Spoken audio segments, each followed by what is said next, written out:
Благодарам. Денеска имавме шанса да разговараме со представниците на бизнис секторот.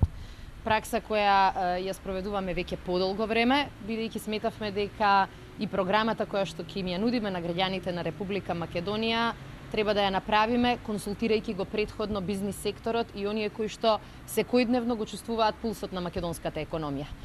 Тогаш немаше толку камери, меѓутоа навистина ги ценевме нивните сугестии при изработка на програмата и затоа сакавме сега кога ја имаме програмата да направиме презентација и пред представници на овој важен сектор во Македонија. Она што денеска го зборувавме, накусо ќе го резимирам на следниот начин.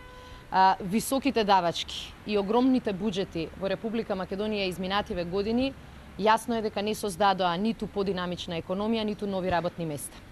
Политиката на привлекување на странски, а при тоа занемарување на домашните инвеститори исто така не даде резултати.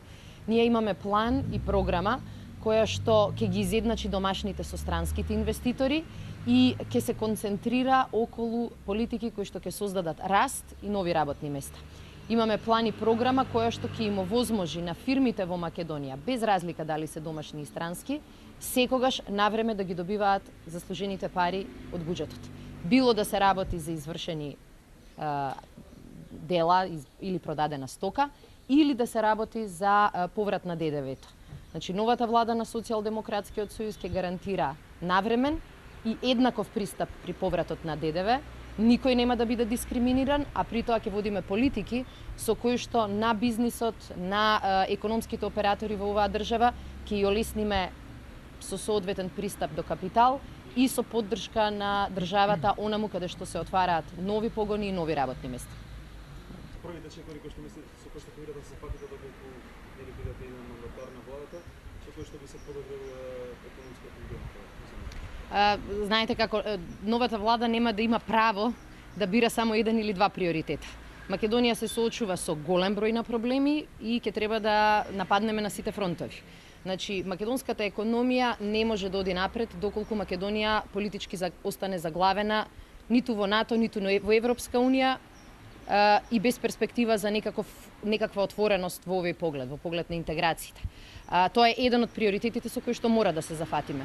Дополнително ова ќе биде силен сигнал и за домашните и за странските инвестиции да дојдат во Македонија. Искуствата кои што ги гледаме околу нас во Албанија и во Бугарија покажаа дека овие држави речиси го дуплираа бројот на странски инвестиции и речиси двојно ја намалија својата невработеност. Меѓутоа се разбира она што недостига во Република Македонија и однос кон економијата денес. Главните политики кои што ќе ги спроведуваме се овие за кои што денеска говоревме. А тоа е проактивен пристап. Владата ги собира даноците, меѓутоа владата мора да ги пласира парите од буџетот таму каде што тие ќе се вратат на економијата, каде што ќе создадат шанси предпријатијата да се развиваат, каде што ќе создадат шанси да се отвараат нови работни места и каде што ќе ја зголемат конкурентноста на македонските фирми. Денеска имаме ситуација буџетите на државата секоја година да се поголеми, речиси да се дуплирани во однос во споредба со пред 5 години. Меѓутоа тие пари не се враќаат во македонската економија. Многу е се уште ниско нивото на капитални инвестиции кои што ги врши државата, а при тоа дури и тие капитални инвестиции кои што ги има не се позитивни за македонската економија. Крупната промена која ја предвидува новата влада на Социјалдемократскиот сојуз е акцентот да се стави на инвестиции во инфраструктура, на инвестиции во енергетика, во образование и здравство. Само на тој начин ќе го подобриме и животот на граѓаните, меѓутоа од друга страна само на тој начин ќе дадеме сила на македонската економија да оди напред.